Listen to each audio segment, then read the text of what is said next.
Hey guys, how are you? I'm good, too. What I just did was spend an hour in the Adirondack chairs by the lake. This is my first time to Hume Lake. What a remarkable place, you guys. This is really a special place. Maybe if you've been coming here a long time, you forgot that, but I doubt it. Because it's so remarkable. I've had many friends for a long time now who grew up coming here as kids and then with their families or working here. And so I've known about Hume Lake for a long time, but this is my first time here. And if I could just do that, repeat that hour every day, I'm sure I would follow Jesus better. Just sit there for an hour. Even in the winter, I'll just bring my solar blankets or whatever. Anyway, it's really it's good to be here with you guys. I've anticipated this for a while. Chuck invited me to come be a part of this in like April or May, not of 2016, but last year. For last September, which obviously didn't happen. So here we are a year and a half later.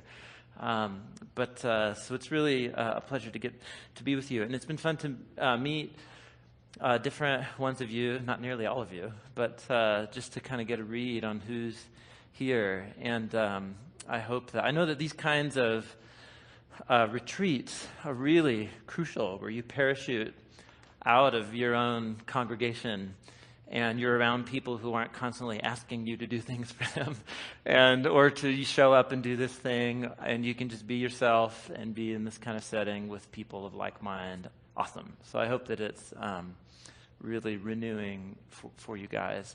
It was great to hear from Brent last night, and if I hadn't met him over dinner, it was such a punch in the gut that he gave us last night. I was really glad to meet him over dinner because I was like, oh, this guy's really nice. He's like really, really nice. And then I show up here. When we asked, I was like, hey, what are you going to talk about? And he was like, spiritual disciplines and exercising, godliness, and so on. I was like, oh, that's great. And then, holy cow, thank you. Really, thank you. Punches in the gut are important for us because I don't want to be like that guy with the arm. That was really strange. So last night at dinner, when we were, Chuck and Brett and I and some others, we were sitting there, and so he talked about what he was going to share, and then he asked me what I'm going to share. And I stumbled over about 5 different sentences, and then I realized, I was like, I'm not doing a very good job of communicating what I'm going to say right now. And so then I tried, and then Chuck actually tried to summarize what I was going to say for me. He did a much better job. I'm not inspiring you right now to be very excited about sitting here. But so here's what I would like to share. And here's why it's difficult for me to summarize it. And even if I try it again right now, it's going to take me much longer than 2 minutes to summarize it. But what I would like to share with you, it's about your relationship and my relationship to the Scriptures. And for me, it's so much bound up with my own personal story of how I became a follower of Jesus, my journey with Jesus, and learning how to read the Scriptures and the role that they play in my life, in the life of the local church, in the life of the universal church. It's all bound up with just the story that I find myself living. And so it's hard to summarize briefly. So here you go. You guys ready for action? Okay, I just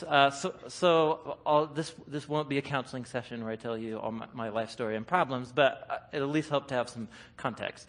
So I live in Portland. I grew up in Portland, right in the heart of the city, not far from downtown, and there's a lot of old neighborhoods of old Portland right around downtown and so on. Anybody been?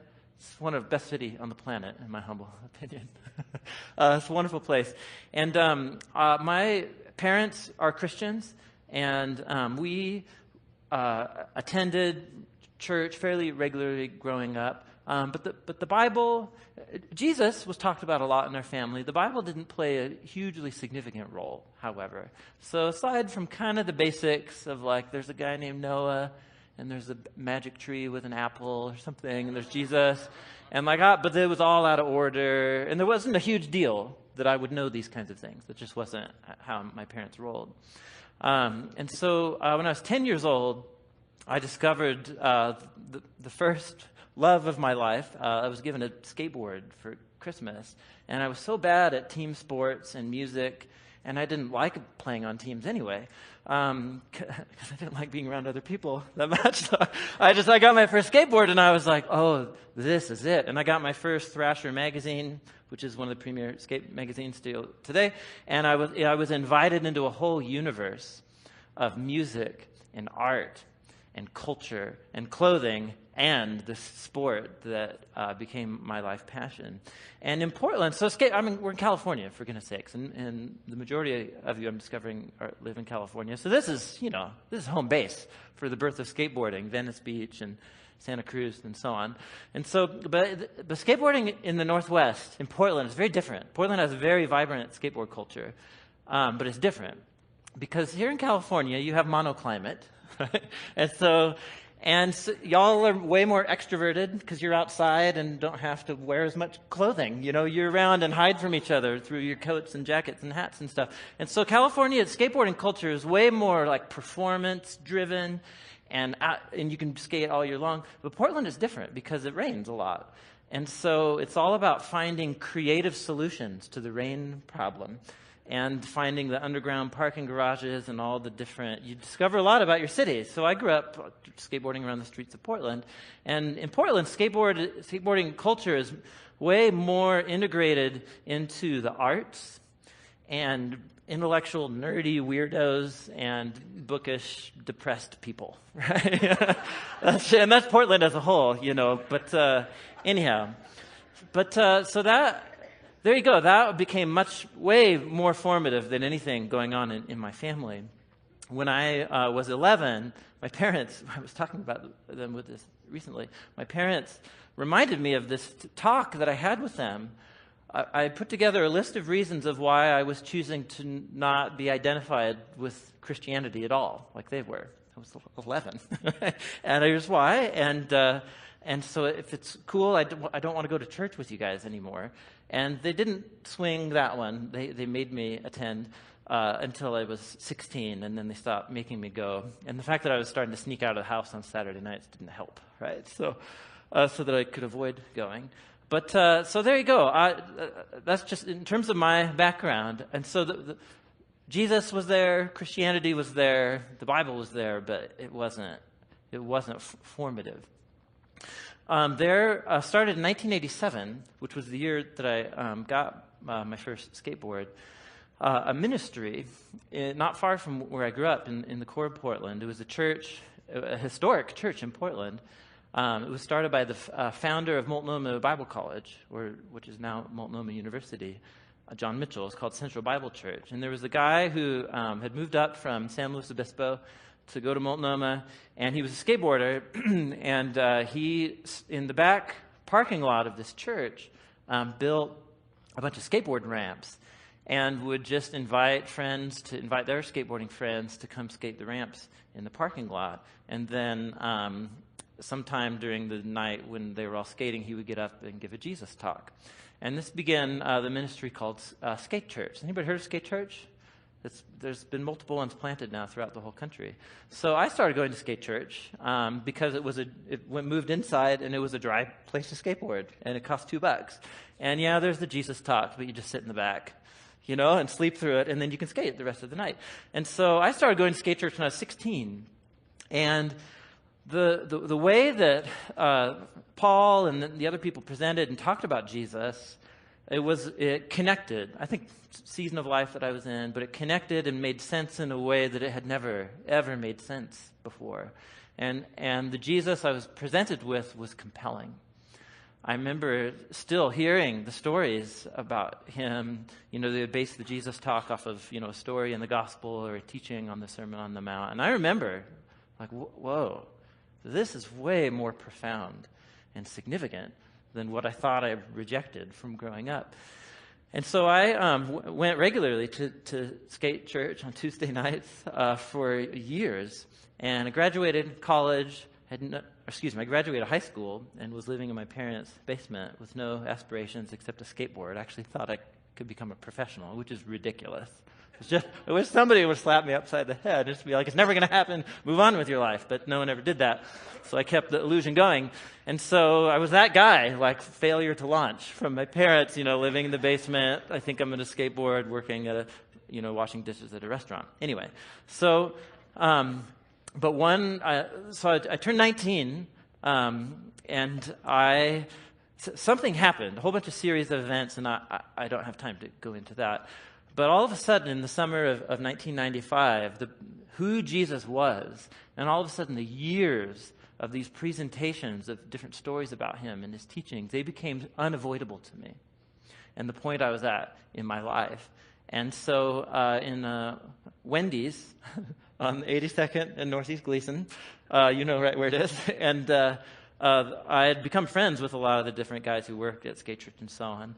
And this guy, Mike, who we would hang out with and go skateboarding on a regular basis, he just could sense that I was at this, key point. And so he took me to Wendys before Skate Church one night, and he was just like, dude, you're going to ruin your life if you keep making the decisions you're making. You know about Jesus. I see you like you come every week now, and you pay attention. You didn't used to, but now you do. You need to make a decision. Are you going to follow Jesus, or are you not going to follow Jesus? And, it's just one of these Holy Spirit moments of clarity. I don't know what happened. I walked into the Wendys not following Jesus. I walked out of the Wendys having made a commitment to follow Jesus with the whole of my being. And it's just one of these moments. Not everybody has a moment. Some people are more on the slow burn process for their conversion. But for me, it was really dramatic. And it was clear. The message about Jesus was clear at Skate Church. While the ramps were being built, there was an illustration of the gospel that will be very familiar to you, but I remember still hearing it for the first time. But you need to know something about skateboard ramps. So when you see a skateboard ramp that's shaped like this, like here's the top, maybe here's the flat part on the top, and then it just goes like this, and then that's it. Do you know what that's called? It's called a quarter pipe. And do you know why it's called a quarter pipe? Because it's a quarter of a pipe. Do you get it? Yeah, all right. You got it. Okay. So Halfpipe is one of these, right? So they were building Halfpipe at Skate Church in the warehouse, and it was big. It was like 10 feet tall, right? The Halfpipe, really big. And one night when it was still under construction, I remember the Jesus talk was this, that Paul had us all climb the ladder up onto the deck. And we're looking down, and he had built the frame, and he had finished out the vertical walls, but there was nothing flat. It was just frames in the middle. And so I'll never forget this. So it's a bunch of skateboarders, like 20 of us up there with Paul, and he's like, here we are. And he's like, here's me. And Paul tells a story, I'm a decent person, but mostly screwed up. I'm a sinner. And there's God over there on the other side of the Halfpipe. And he's awesome. We're not, but he's awesome. And what would be better than finding ourselves on the other side of the Halfpipe in God's presence, immersed in his love and his life? But here's this problem. There's this huge gap. You guys see where he was going with this. You guys know? This is the bridge illustration. It's the bridge. And so there's this gap in between us, and actually at the bottom of the Halfpipe, there's nothing right now. There's no flat bottom. It's just frame. Even if you wanted to drop in and roll across, you couldn't. And so we're in a bad situation right here, aren't we, guys? And then we got down, and he had this big whiteboard, and then he drew a Halfpipe like this without the flat, right? Imagine the sides without the flat. And then he just drew the cross. And the horizontal beam of the cross provided the flat bottom for the ramp. And then it was a brilliant illustration, actually. And then he's like, and what does it take to drop in? When you're standing 10 foot above and there's 3 feet of vertical, what does it require of you to commit yourself to this faith? Right? And it's not just like, intellectual, it's you got to fully commit, a whole life commitment to it. And there you go. Isn't that clever? This guy's Paul. He's brilliant, right? So Skate Church is going to turn 30 years old next year. It's still going. Runs 4 nights a week. different age groups, and it's awesome ministry. So here's kind of where it went from there, is that I became a follower of Jesus, and I started sharing my own story. I started giving the Jesus talk. Who saw that coming? My parents surely didn't see that coming. And then Paul asked me to start helping teach some of the Bible studies for kids that had become Christians. They would teach Bible studies. And so now this isn't about just giving the Jesus talk or telling my story. This is about opening the Bible and trying to teach junior high skateboarders from the Bible, which is a foreign book to me. As a new Christian, I'm like 20 years old now. And so I enter this journey of reading the Bible for the first time in my life as a 20-year-old who's been saturated and raised in Western American culture. And I need to describe for you what happened, because this is a real gift of an experience to have been raised around Christianity but not read the Bible, and then come to the Bible as an adult to read it as the first time. Because when you're in ministry for so long, you forget what that experience is like. And when we have new followers of Jesus in our church communities, it's so disorienting. It's such a disorienting life change. Just the Jesus factor alone, and then the church community, but then the Bible. To say that following Jesus involves forming a new habit of a really deep, connected relationship to this book. Like, that's not a natural habit that people in our culture have. Certainly not to books anymore. Of course, now it's all about this thing right here. Very firm relationship with this thing that most Americans have now. But a book. And so I still remember reading the Bible for the first time. And I was so thrown and disoriented. The Halfpipe was very clear to me, and it was true to my life experience. But I turned to page 1 of the Bible, and I have no clue what's going on. And then I get to page 3, and there's a talking snake. You know? And if you've been raised or in and around church, the talking snake isn't weird to you. You just take it for granted. It's how the story, it's part of the story. But that's weird, you guys. I've never seen a talking snake, and neither have you. You know what I'm saying? Like, that will throw anybody. And then it goes on. There's a lot of violence, and there's the flood, and all these ancient characters, and people living a long time, and that's really strange. What's that all about? And then it goes on. There's a lot of sex scandals and incest in this really dysfunctional family that God keeps working with somehow. And then there's a lot of exciting stuff and plagues, in Egypt, and babies being murdered by Pharaoh, but then God kills some babies, and whoa, that's so intense. And then these people go to a mountain, and then there's hundreds and hundreds of ancient laws, and I'm to page 100, and there's 1,000 more pages to go. Are you guys with me? The Bible. And what I'm looking for is, wait, where's the Halfpipe? Like, where's the clear explanation that I was given about what it means to be a Christian and what I believe as a Christian? Because I thought I'd go to the Bible to find that. And what I'm getting is way more complicated and way more scandalous and disturbing, but also rich and amazing and expanding my heart. Are you with me? This is my experience as a 20-year-old Christian. And so, lucky for me, there's a Christian college across the street from Central Bible Church called Multnomah Bible College. It's Multnomah University now. And so I was like, if I'm going to communicate this somehow to these junior high skateboarders, I need to learn something about the Bible. So I enrolled in college, which also surprised my parents. They never saw that one coming. So, and I don't know what to tell you guys. It's just my story. I couldn't get enough. I had the gift of some wonderfully, wonderfully engaging, compelling teachers at Multnomah who just ignited, it's like Jesus turned on my brain. And I found myself signing up for Greek and then Hebrew, and I couldn't get enough. And all of a sudden, this obsessive focus for skateboarding turned into trying to help these skateboarders meet Jesus through the scriptures. And it was just a wonderful, wonderful season of my life that when I graduated from Multnomah, I was like, I'm just getting started. I have so many questions still. And so I went to Western Seminary and had a wonderful experience there. And then I was like, I'm still just getting started. And I have so many questions now about where the Bible came from and its history and manuscripts and everything you can imagine.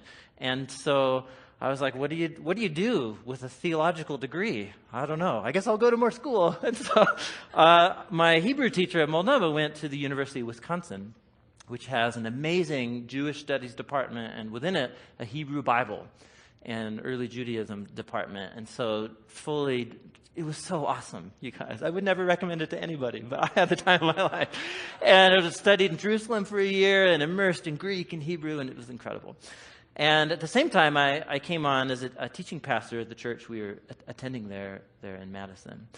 And so, okay, there you go. That's my story in a nutshell. But what's important about that for me is the thing that I want to move on to talk about. But also, like I still resonate. I still have that strange relationship to the Bible that started now almost 20 years ago. It's like your weird uncle at Christmas gatherings, you know? You love him. He's your family. And sometimes he's normal. And you have a great conversation. And then other times you're like, what did he just say? He's so weird. The Bible. Are you with me? Anybody? Will you be honest? Has it become so domesticated in your life that it doesn't scandalize you still sometimes? Are you with me? Have you read Ezekiel lately? Chapter 16. Come now. Come on. It's really, really scandalous. So what is this thing? And why is it that I was introduced to Christianity with a framework and I'm so grateful for the Halfpipe illustration, and it landed with me and connected with me. But I was given like that's Christian belief. But then when I opened up the Bible, it was very difficult for me to find the places where that nice package was all explained in one place. What I ended up having to do was piecemeal a bunch of passages take them out of their original context and put them back together into a new thing, to be super clear about are you with me? So what do we do? What do you do? How did we get here? And so this kind of launched me into a long journey. This is my own personal story. Let me give you what at least I think is one historical angle on how we ended up in this kind of situation, where we introduce people to Jesus, and then once we introduce them to the Bible becomes an obstacle to faith. And this may not be the case in your church communities. It certainly is in mine at Door of Hope. I cannot tell you how many conversations I've had with the young people in our church, and they're down for Jesus. They are not down for the Bible. Anybody? Is it just me in Portland? Right? I don't think it's just me in Portland. Like we're in this new cultural experience of, it's not just biblical illiteracy, it's that the Bible is viewed as part of the problem in our culture. The Bible, its violence and all of its scandalousness and the crazy things that make it feel like your weird uncle are actually viewed as part of what's wrong with Western society, and that's why we need to get past it. And so that's what all of our younger generations are awash in as they grow up. And Jesus is compelling. He's just compelling. But Jesus and the Bible and how those go together, that's becoming way, way more fraught with conflict for younger generations. How did we get here, and what do we do about this? Well, I think this is just one factor. There's probably a lot of different reasons, but I think there's one. I'd like to show you a picture of somebody who maybe you've heard of before. He's dead now. He's been dead for a long time. Oh, wait. No, I'm not going to show it to you because I have full control over... I thought I had full control. Oh, there he is. All right. Charles Hodge. You heard of him? Yeah.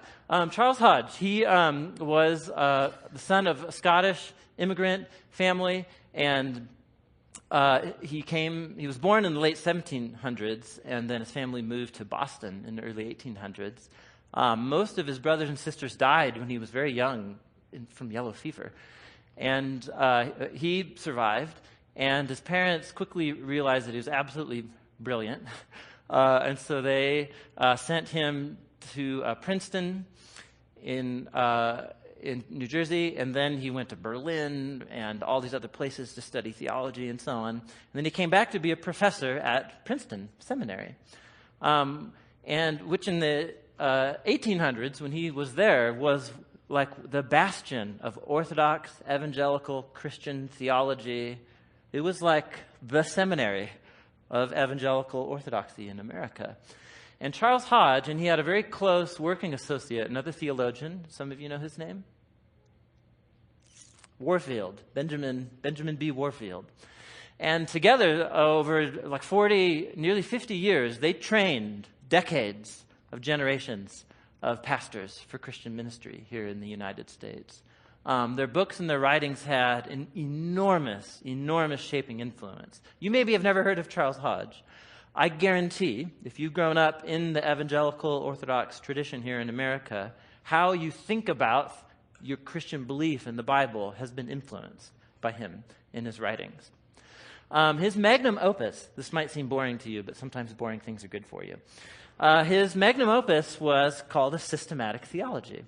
And he brought together decades of teaching and ministry and trying to synthesize all of biblical theology and the Christian faith in one volume. And you'll see in a minute where I'm tying this into skate church and half pipes and so on.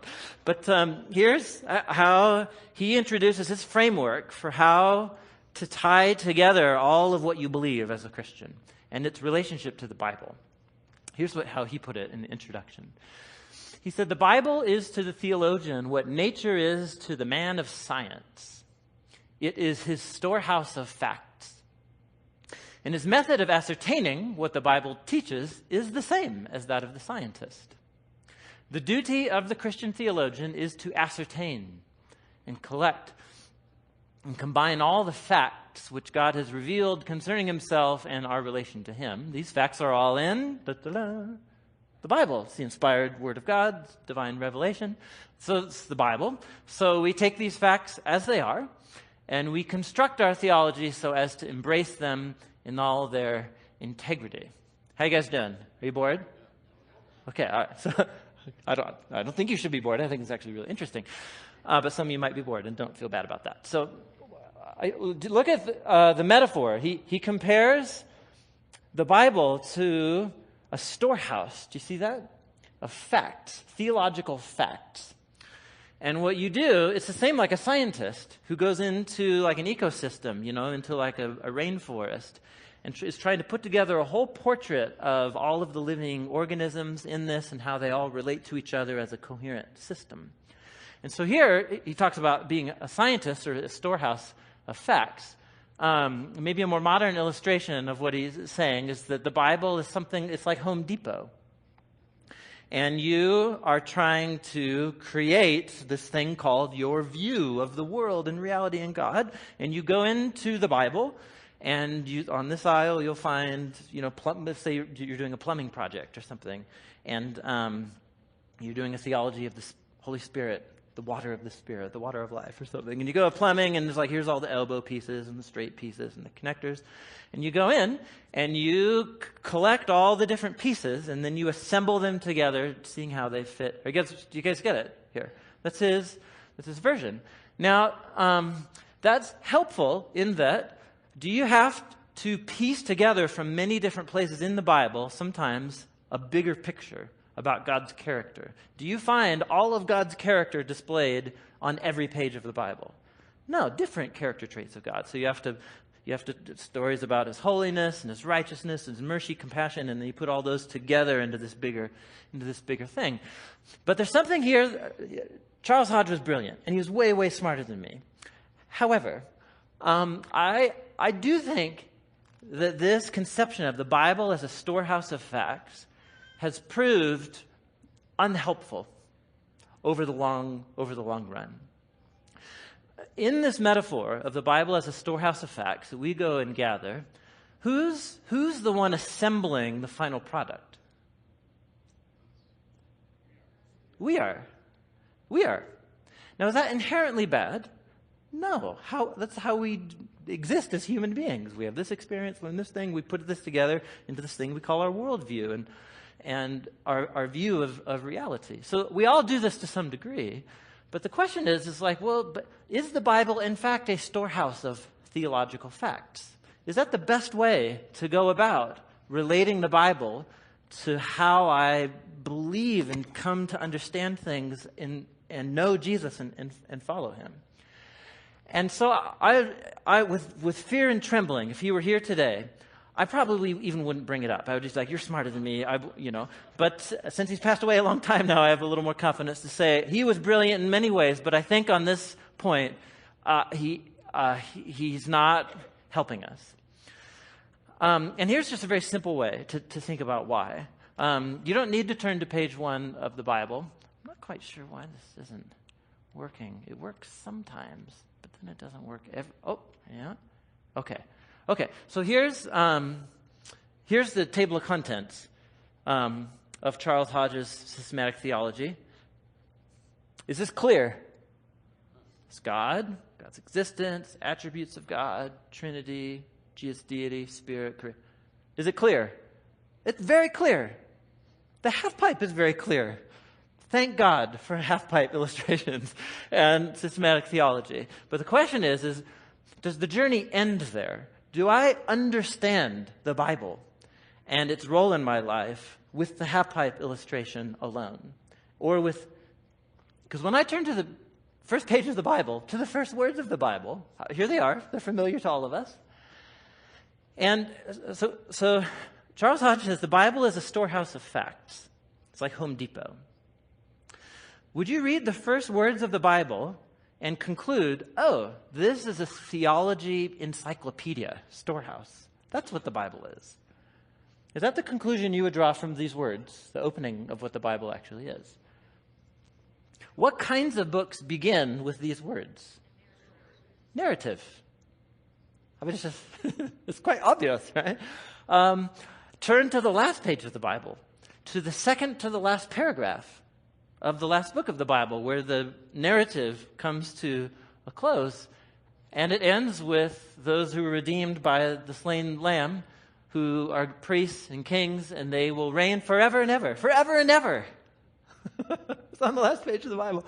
So the first words are in the beginning, and then the last words are, and they were happy and reigned forever and ever. So based off of the beginning and the ending of the Bible, how does the Bible present itself to you when you open it up? On its own terms, as a narrative.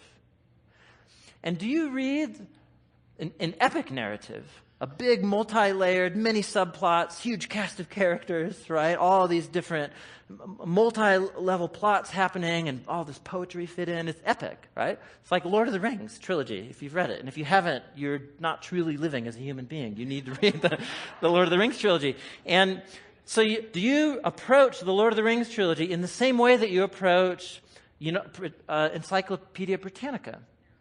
No, you treat them completely differently.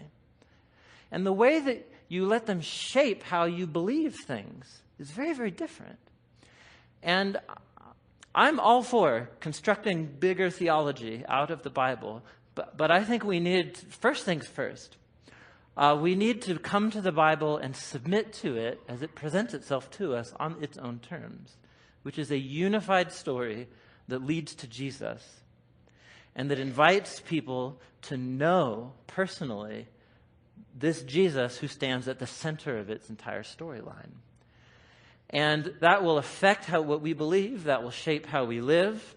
But I just have a hunch that if we submit to what the Bible actually is, it will help us more than create obstacles for us. That's my hunch. Are you guys with me? So here's just a couple other ones that are for free. This one's for free. Here's another way to make the same point. If you just go through every chapter of the Bible, start on page 1 and work your way through, and you ask yourself, what kind of literature am I reading? Is this narrative? Is this poetry? Or is this discourse, which is like the New Testament letters or someone giving a speech or something like that? And so you can there's the numbers as they stack up right there. Narrative's blue, poetry's red, speech or discourse is in light green. How you doing? Isn't that fascinating? You're bored. That's correct. That's right. Well, you're welcome. You're welcome. So I'll just stop and think about this, you guys. Do we? I'm only 7 years into pastoral ministry and teaching and so on. Some of you have been at this way longer. But you have to ask yourself the question. This is what the Bible is. It's mostly narrative. and mostly poetry set into that large narrative framework, and then also speeches and letters set within to the narrative. But should the narrative nature of the Bible, should that inform how we go about teaching, communicating, and inviting other people into the Bible? Is it actually most helpful to invite people into a system of belief, or to invite people into a very complex but unified story that leads people to Jesus? What we're talking about is just back to the basics of how we introduce people into the Bible and its relationship to Jesus. And so here's what I'd like to do, just with the time that we have left. I just want to take one example, and then tomorrow morning we'll take another example of what it looks like to introduce people to ideas or theological facts or ideas, but not from a systematic hodgepodge, right? Pun intended. Hodgepodge, did you get it? Point of view, not the Home Depot view, but allowing the flow of the biblical story itself to shape how we learn and come to believe things. And so let's just go back to the first sentence of the Bible. In the beginning, God created the heavens. When I was up there on the Halfpipe, I still remember it very well. I look across the Halfpipe, and we're screwed up, broken, compromised, sinful humans here, and there's God in all of his holiness and righteousness and goodness. And dropping in on the Halfpipe is having faith in Jesus, that he has lived and died for me, been raised for me, and that he wants to give me eternal life so that I can get up to the other side of the ramp and be with God. And where am I hoping that eternal destiny will land me with God? Where's that? In the Halfpipe illustration. Where is God, and where am I going to, my eternal destiny? I'm going to heaven. I'm going to be with God in heaven. And that was very clear. It made a lot of sense to me.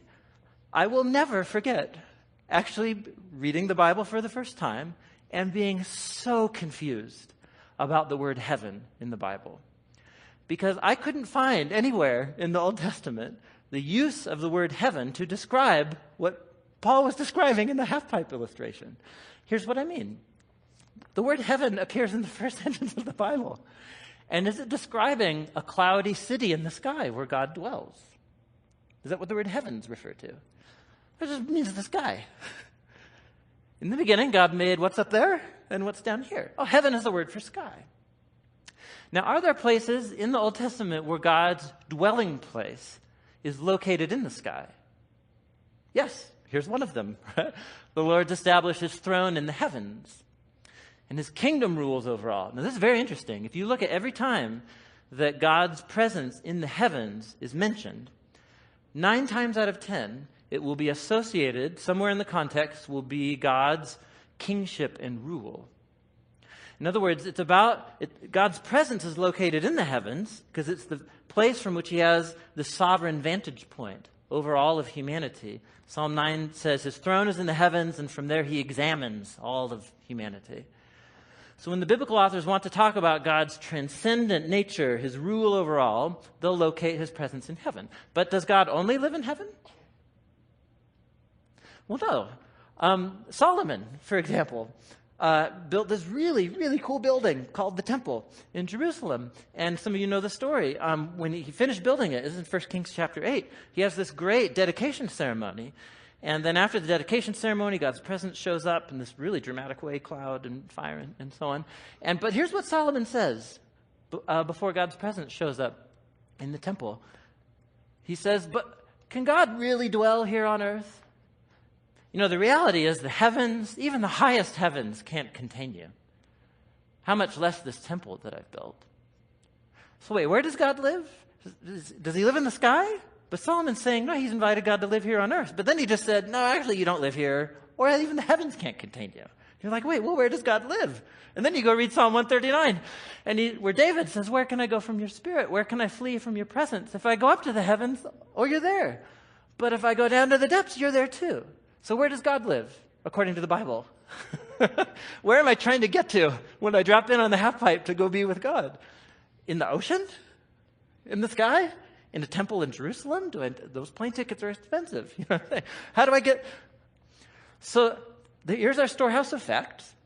What would it look like to play out the idea and all that the Bible says about heaven if you start on page 1, and you see it as a developing theme within the storyline of the Bible. A few years ago, a friend and I from Skate Church in Multnomah, I went to go study Hebrew. He went into advertising and marketing, way more practical. He was able to start supporting his family a lot sooner than I was. But he discovered this niche in creating short animated explainer videos for companies and clients and so on. And he kind of pioneered it, and then started a company that made these short videos. And when I finished my PhD, I moved back to Portland to be a part of Door of Hope, and we reconnected, and he was like, dude, you know what would be awesome is to make videos like what I'm doing for Intel or whatever, and Google, and make them about the Bible and biblical theology. And so we started this thing called the Bible Project, which is a nonprofit, crowd-funded studio that produces short animated films that explore books of the Bible and theological themes of the Bible. And they're all up for YouTube for free. I'll show you the website before we're over. But can I just show you the video? Instead of talking more, I'll just show you the video, and it will make way. It's so clear. It's just so clear. Huh? Does it start automatically? There we go. So in the Bible, the ideas of heaven and earth are ways of talking about God's space and our space. So I understand our space really well. We live here. There's trees, rivers, mountains. But my understanding of God's space gets a little fuzzy. And what we do get in the Bible are images trying to help us grasp God's space, which is basically inconceivable to us. So these are two very different types of spaces. Yes, they're different in their nature, but here's what's really interesting, is that in the Bible, these are not always separate spaces. So think of heaven and earth as like different dimensions that can overlap in the same exact space. So we talk a lot about going to heaven after we die, but this idea of heaven and earth overlapping, we don't talk a lot about that. Which is kind of crazy, because the union of heaven and earth is what the story of the Bible is all about. How they were once fully united and then driven apart, and about how God is bringing them back together once again. So let's go back to the beginning, where heaven and earth, they're completely overlapping. Yeah, this is what the Bible's description of the Garden of Eden is all about. It's a place where God and humanity dwelt together, perfectly no separation, and humans then partner with God in building a flourishing, beautiful world and so on. But as humans, we wanted to do things a different way. We wanted God out, and we wanted to create a world apart from him. Yeah, so we have these two spaces now. And the Bible actually uses lots of different kinds of words and phrases to refer to these two spaces to make a clear distinction. So you've said that these spaces can overlap, though. So explain how that works. Yeah, this is where we have to start talking about temples. Because in the biblical world, you experience God's presence by going to a temple. That's where heaven and earth overlap. Now, there are two types of temples described in the Bible. One is a tabernacle, basically a tent that was built by Moses. And the other was this massive building made by Solomon. And these temples were decorated with fruit trees and flowers and images of angels and all kinds of gold and jewels and so on. And these are designed to make you feel like you're going back to the garden. And at the center of the temple was a place called the Holy of Holies, which was like the hot spot of God's presence. Now we can go and be with God again. But not so fast, because the temple also creates a problem. So God's space is full of his presence and goodness and justice and beauty, but human space is full of sin and injustice and the ugliness that results. So how do these spaces overlap if they're so different and they're in conflict with each other? This was resolved through animal sacrifice. Yeah, that's kind of weird. What do animal sacrifices have to do with this? Yeah, the idea is this. Animal sacrifices, somehow they absorb the sin when the animal dies in your place. And it creates a clean space, so to speak, where you are now free to enter into the temple and be in God's presence. Okay, so if I'm an Israelite and I live in Jerusalem, I might be able to be in God's presence. But you said the story of the Bible is all of heaven and earth reuniting. Right. So we have to keep going in the story where we come to Jesus in the New Testament. And in the Gospel of John, we hear this claim that God became human in Jesus and made his dwelling among us. Now, this word dwelling is really curious. Literally, it means he set up a tabernacle among us. And so what John is claiming right here is that Jesus is a temple. He is now the place where heaven and earth overlap. What's interesting about Jesus is that he isn't staying in this safe, clean space. He's running around, hanging out with sinners. He's healing people of their sicknesses and forgiving people of their sins. He's basically creating little pockets of heaven where people can be in God's presence, but he's doing it out there in the middle of the world of sin and death. And he keeps telling everyone that the kingdom of heaven is at hand. And he even told his followers to pray regularly that God's kingdom come and that his will be done here on earth just as it is in heaven. But a lot of people are threatened by Jesus and they kill him, which seems to spoil this whole plan to reunite heaven and earth. But we have to go back to a scene earlier on in Jesus' story where John the Baptist saw Jesus and said, "Behold, this is the Lamb of God who takes away the sin of the world." So Jesus isn't just talked about as being a temple, he's also talked about as being the temple sacrifice. Yeah, so the cross is now the place where Jesus absorbs sin to create a clean space that is not limited like animal sacrifices. Jesus' sacrifice has the power to keep spreading and reuniting more and more of heaven and earth. And this is all really great, but it leaves one big question in my mind, which is, what happens when I die? Don't I just fly over to God's space to be with Jesus? Yeah, so a few times in the New Testament, we learn that Christians will be with Jesus in heaven after they die, but that is not the focus of the Bible story. The focus is on how heaven and earth are being reunited through Jesus and will be completely brought together one day when he returns. So in the book of Revelation, we get this beautiful image of the Garden of Eden, now in the form of a city, coming to end the age of sin and death by redeeming all of human history in a renewed creation. And God's space and human space completely overlap once again. Yeah. So I don't know if that's helpful for you. It was helpful for you to make it. And we have found as we keep kind of crowdfunding, we put them out on YouTube and just said, hey, if you want us to make more, give us some money and we'll make more. And that's what people have been doing. And it's now my full-time job. I just transitioned to just volunteering as a teaching pastor now because the opportunity just keeps growing to make more and more of these videos. So I'll talk more about them tomorrow and show you the website. We'll do another example of this. But do you see why this is hard to summarize over dinner? How do you? The Bible is a unified story that leads people to the living Christ. And the way that we introduce people to Jesus through the Scriptures is actually very, very important. That we help people set them up for success so that the Bible doesn't become the weird uncle, but it becomes this universe to be explored, to ignite our imaginations, that creates a lifetime-long learning experience of discovery and joy as we meet the living Christ through the Scriptures. And that's our heart behind the Bible Project, and I know that's our heart behind the teaching ministry of all of our church communities. That's what we want.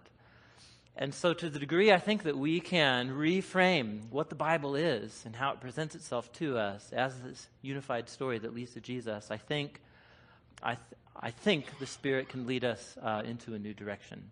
So I hope that's helpful to you. I don't know if that's helpful to you. I hope it wasn't boring. I don't think it was. But anyhow, it's really a great privilege to be with you guys. I'm excited to explore this a little more tomorrow morning. But thanks. Thanks for letting me come. Let me close in a word of prayer. Jesus, we are our community here of leaders, of shepherds.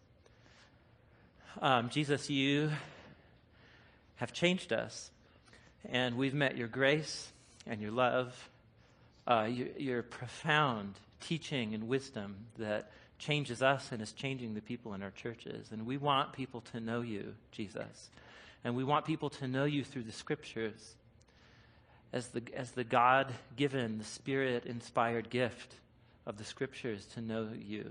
And Jesus, we need wisdom. We need fresh excitement.